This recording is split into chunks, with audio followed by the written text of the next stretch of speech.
I'm here tonight to tell you about a father who loved his son and a son who loved his dad.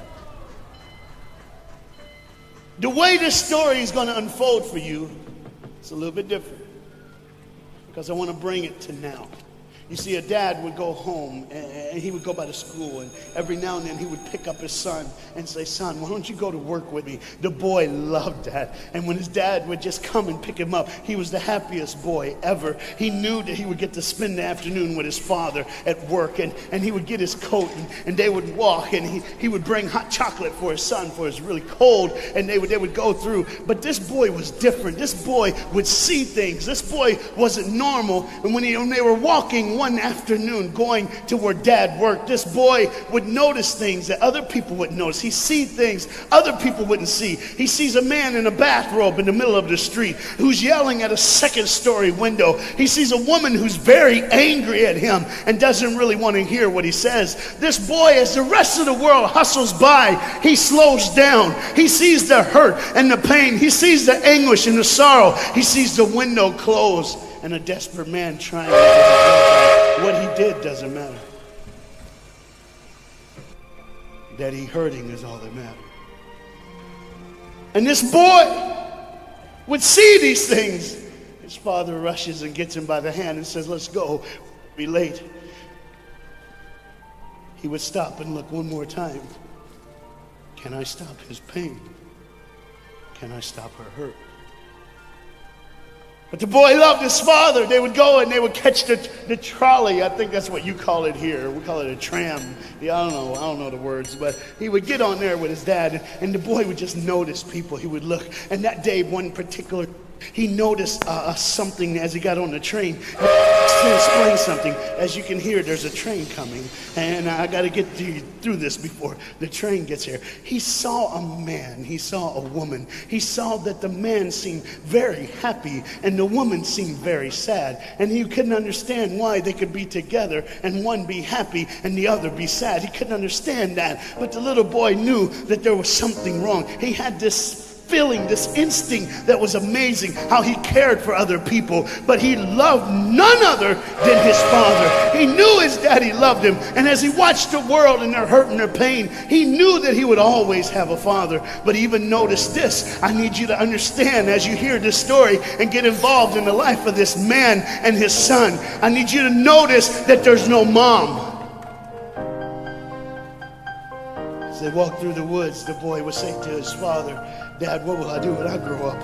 What will I get to do? I get a cool job like yours? How will I work?" He said, "I don't know, but I want to change the world. I want to do something great. I want to do something wonderful. I want to help people. I want to do something that can change the lives of anyone. I just want to be that great. I just want to do something good." And as he walked with his dad would say, "Son, you will be great. You will be awesome. You will change the world. Your life is going to be incredible." There was a train coming. There's always a train coming. The train is called life. We're all on the train of life, just riding. Whether we realize the truth or not, whether we realize what's happening or not, we're all on that same train tonight. Only God has saw it fit for us to be in the same room, in the same car, for such a time as this. When they get to the edge of the train track, he could see where his father worked. You see the bridge? That's what his dad did. You see, the bridge was very, very important. Boats needed to come to the harbor to get off their goods so they could make money. But trains were coming with people going from one town to the next. Not many cars in Europe, so they couldn't use a lot of that. So many people, not enough roads, so everybody used that train to get from the town to town to get to work and to get home. And one day the train was coming by.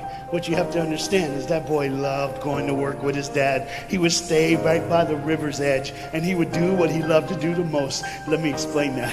He loved to fish. Anybody like to fish here? Oh, all the guys go, The dad looks at his boy and he says, "Son, now remember the rules. You got to stay right here because I can see you from the window right here. Don't get out of the sight of this window because you got to stay there so I know you're safe. Catch you something good to eat." But as you can hear, the train is coming. The father's job was cool. If I wasn't a preacher, I wouldn't mind doing that. Get to work. Get grease on you. Even if you didn't have to, you just squirt it on you like you feel like you did something. That's what I would do. There was a boat coming in the harbor. Timing is very essential. I'll go ahead and give you the key. The key is this. There's always a light. Everybody say light. Say it again. One more time.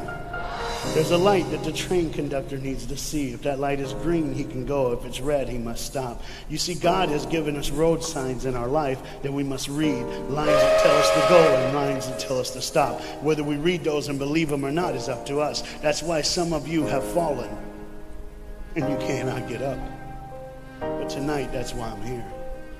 The boat needed to come through, so he called, and the man said, okay, I got time. It's a long time before the train should come. So he pulls the lever, as you just saw, and the big, huge steel bridge, the gears started turning. They started cranking the steam. All of a sudden, gears are moving, and that big, huge bridge is just starting to go up. As it rises higher and higher, he has to watch and make sure everything's set, everything's good, everything's fine. As he looks out the window, he can see everything, but the dad, being a good dad, keeps one eye on his work, but the other eye on his baby. One eye on the world, but the other eye on his children. You think God doesn't know where you are? He keeps one eye on his world and one eye on his child. No matter what you've done or where you've been, it's one eye on the world, but the other eye's on you. He's watched you and he's kept you. Even though your train is coming down the track, he understands that. And even though sometimes, I don't want to get ahead of myself.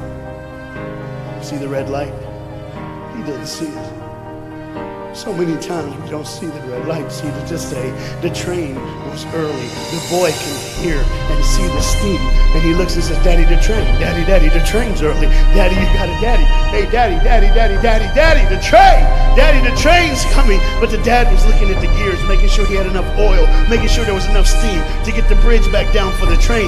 And the boy knew one thing. Now listen, the boy knew that his dad one time showed him where the trigger was. It was a red lever. If he pulls it, the train bridge would collapse down fast and the train would be able to come across. All the boy knew was there were people on that train. There were people that needed to be saved. There were people that had, some of them just with their friends having a good time, like everything's fine. They did not know that the bridge was up. They did not know what was coming. They're just living their life like you and me, just going down the road, just being our own thing, doing our own thing. And the dad all of a sudden hears the train coming. He looks and then he says, oh, my son. He looks out and his boy's gone. He's like, oh my God, where's my son? Where's my son? He got to figure out. He looks back just in time to see his son trying to save the day.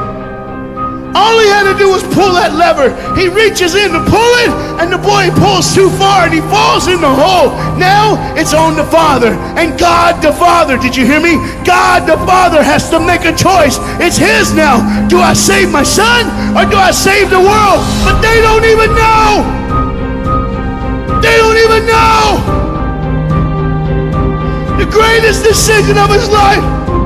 He could blame it on them not seeing the red light. He could blame it doesn't matter anymore.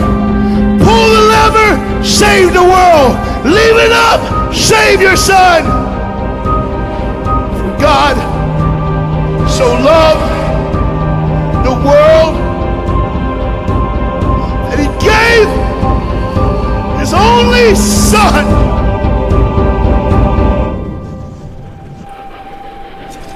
Whosoever believes in him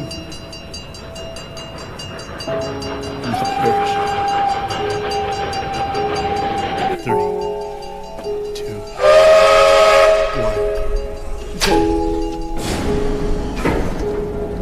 1. And they didn't even know.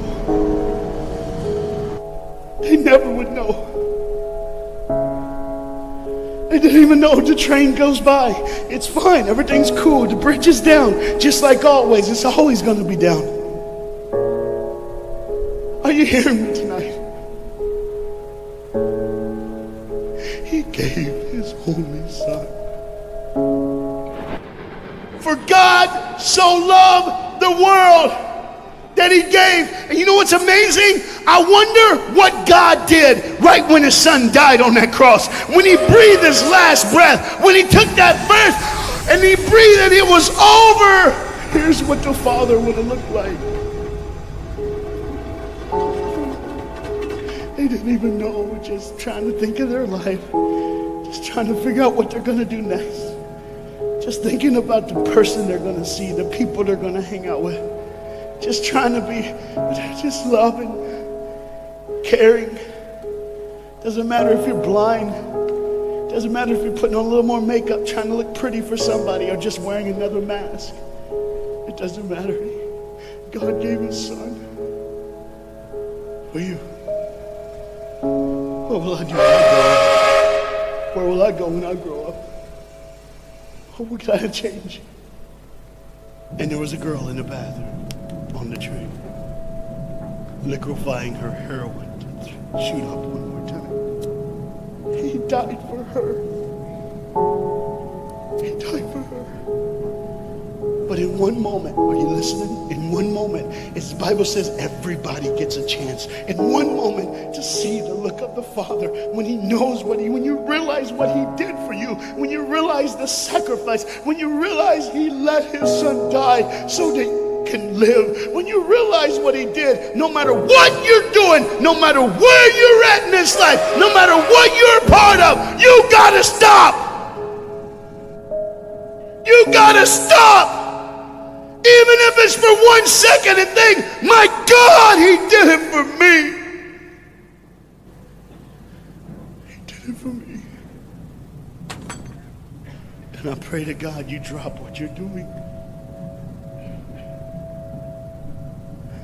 Drop what you're doing.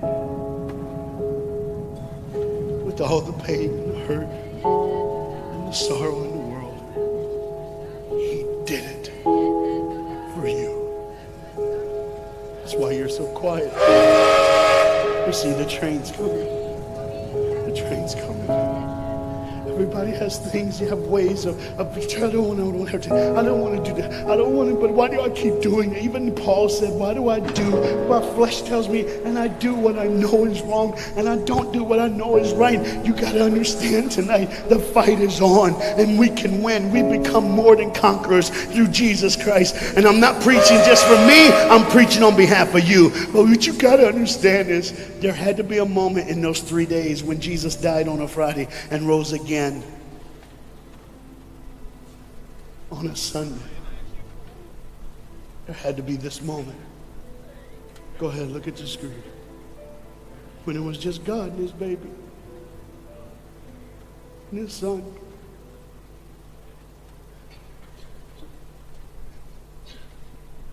Every sin that's ever been committed in this earth is rolling through your mind right now. I'm here to tell you that as the sun sets in the afternoon, the sun will rise again. And when the sun rises again, you cannot change your past, but you can change your future. You see, it's always a different day. One day someone lives, the next day they die, the next day you wake up and you're still living. You're like, why am I going to live? Why does this have to be my turn? Why can't I? You can just preach. I could have stopped, but I need you to see the whole picture here. You see, because when God the Father gave his only son, when Jesus Christ breathed his last breath and he died, he did it in a way that you can never ever say, you don't know me, you don't understand me, God don't understand my pain, God don't understand my sorrow. You see, that's the very train that boy was on. That's the very train that he was on. And as this dad remembers, look real close. You see the pictures of the people? Bam, there they are. But there's somebody added in the picture, isn't it? Bam, there they are. Do you see who's added in it? In every face of every person, Jesus is in their life. Why? Because when you're the greatest sacrifice, you always end up in everyone's life. No matter where they are, who they are, he did it so that you can say he was there all the time, waiting patiently in line. Jesus Christ was there all the time. And the train keeps going. The train keeps coming. Train keeps moving. People keep living and people keep dying. And God the Father just watches it all. One eye on the world, the other eye on you. Some of you are starting to figure it out. You're like, what is he looking for? Just one girl. Because see, the whole horrible day, God only had his eyes on one person. And it was just a day on the street corner. And he walked by, saw a girl with a baby. And she saw him. Do you get it? Old things are passed away. Behold, all things become new. He did it so that we can live. No matter what the sin, no matter what the pain, no matter what the sorrow, the sacrifice was perfect. It was perfect. And it was for you. And God the Father watches it all unfold. And all he can say